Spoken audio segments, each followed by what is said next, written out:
Dampak serangan Cina ke Taiwan bisa lebih parah dari perang Rusia-Ukraina.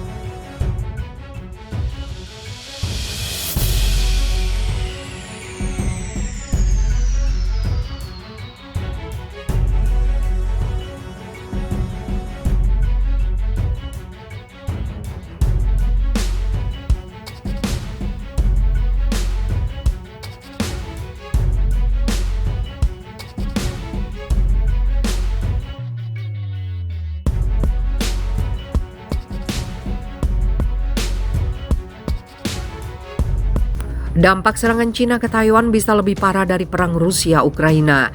Dampak perang Rusia-Ukraina sejak Februari lalu memicu kenaikan harga komoditas dan larangan ekspor pangan yang menyebabkan kekhawatiran bencana kelaparan di negara-negara miskin. Tapi Kepala Negosiator Perdagangan Taiwan, John Deng, pada hari Selasa kemarin memperingatkan bahwa serangan Cina ke Taiwan akan berpotensi menimbulkan gangguan perdagangan yang lebih buruk. Dia mengingatkan ketergantungan dunia pada Taiwan, khususnya untuk chip semikonduktor yang digunakan pada kendaraan listrik dan ponsel. Gangguan terhadap rantai pasokan internasional, gangguan pada tatanan ekonomi internasional, dan kesempatan untuk tumbuh akan jauh lebih signifikan daripada yang ini perang Rusia-Ukraina, katanya kepada Reuters dalam sebuah wawancara di sela-sela pertemuan tingkat Menteri Organisasi Perdagangan Dunia atau WTO di Jenewa, Swiss. Akan ada kekurangan pasokan di seluruh dunia, tambahnya sebagaimana dilansir dari Dewi pada hari Rabu. Pemerintah Taiwan belum melaporkan tanda-tanda akan adanya serangan dari Cina, tetapi mereka telah meningkatkan tingkat kewaspadaannya terhadap niat Beijing sejak serangan Rusia ke Ukraina dimulai. Pemerintah Cina mengatakan ingin reunifikasi damai, tetapi mencadangkan opsi lain untuk Taiwan yang dianggapnya sebagai provinsi Cina yang secara demokratis memiliki pemerintahannya sendiri. Taiwan mendominasi pasar global untuk produksi chip paling canggih yang ekspornya bernilai 118 miliar dolar Amerika Serikat atau 1.742 triliun rupiah pada 2021. Deng mengatakan dia berharap dapat mengurangi 40% bagian dari ekspor Taiwan ke Cina. WTO sejauh ini merupakan salah satu dari sedikit organisasi multilateral di mana Cina dan Taiwan bekerja berdampingan sejak Beijing memblokir partisipasinya pada negara lain. Bagi WTO, invasi Rusia ke Ukraina merupakan tragedi yang pertama dalam sejarah pengawas Badan Perdagangan Global itu, di mana satu anggotanya telah menginvasi anggota yang lain. Badan itu pun berharap untuk mencapai paket kesepakatan termasuk keamanan pangan untuk meringankan pasokan. Taiwan sendiri turut andil dalam sanksi barat terhadap Rusia dan memberikan sambutan baik terhadap delegasi WTO Ukraina.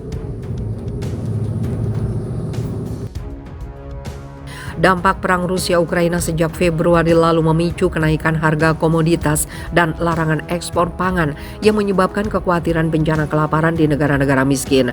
Tapi Kepala Negosiator Perdagangan Taiwan, John Deng, pada hari Selasa kemarin memperingatkan bahwa serangan Cina ke Taiwan akan berpotensi menimbulkan gangguan perdagangan yang lebih buruk. Dia mengingatkan ketergantungan dunia pada Taiwan, khususnya untuk chip semikonduktor yang digunakan pada kendaraan listrik dan ponsel. Gangguan terhadap rantai pasokan internasional, gangguan pada tatanan ekonomi internasional, dan kesempatan untuk tumbuh akan jauh lebih signifikan daripada yang ini perang Rusia-Ukraina, katanya kepada Reuters dalam sebuah wawancara di sela-sela pertemuan tingkat Menteri Organisasi Perdagangan Dunia atau WTO di Jenewa, Swiss. Akan ada kekurangan pasokan di seluruh dunia, tambahnya sebagaimana dilansir dari Dewi pada hari Rabu.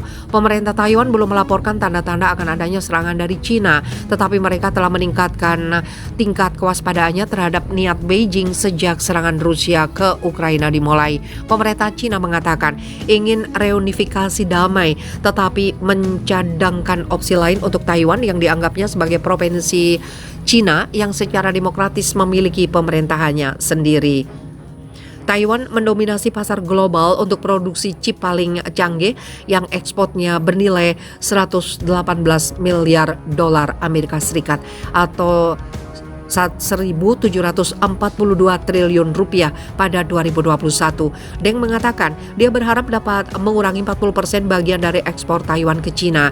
WTO sejauh ini merupakan salah satu dari sedikit organisasi multilateral di mana Cina dan Taiwan bekerja berdampingan sejak Beijing memblokir partisipannya pada negara lain. Bagi WTO, invasi Rusia ke Ukraina merupakan tragedi yang pertama dalam sejarah pengawas Badan Perdagangan Global itu, di mana satu anggotanya telah menginvasi anggota yang lain.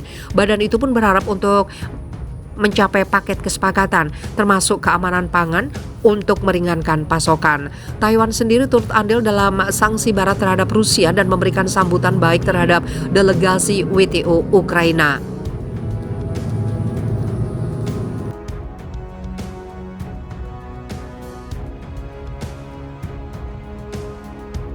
Amerika Serikat ingin beri sanksi ke Korea Utara, Rusia dan Cina kompak tolak usulan di Dewan Keamanan PBB.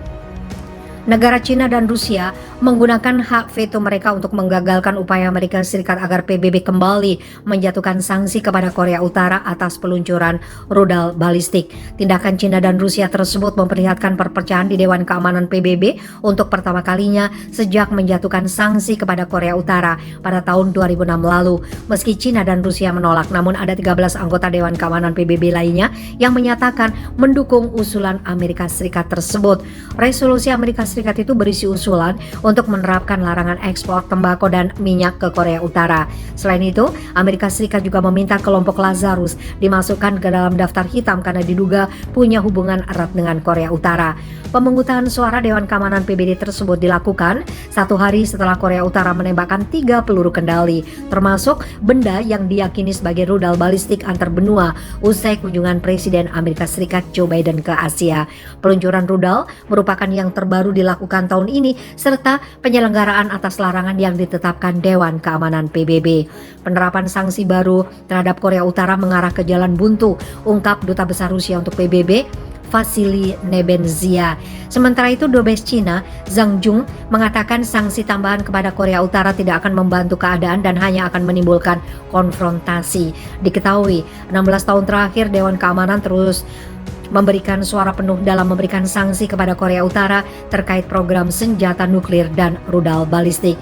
Terakhir kali Dewan Keamanan menguatkan sanksi kepada Korea Utara ialah pada tahun 2017 lalu. Namun sejak saat itu, Cina dan Rusia kerap mendorong negara-negara agar melonggarkan sanksi atas alasan kemanusiaan. Korea Utara sendiri telah menghentikan 3 kali perundingan antara Kim Jong-un dan Presiden Amerika Serikat saat itu, Donald Trump, karena tidak membuahkan hasil. Cina juga sudah mendesak Amerika Serikat untuk mengambil langkah termasuk mencabut beberapa sanksi sepihak agar Korea Utara kembali melunak dan melakukan perundingan.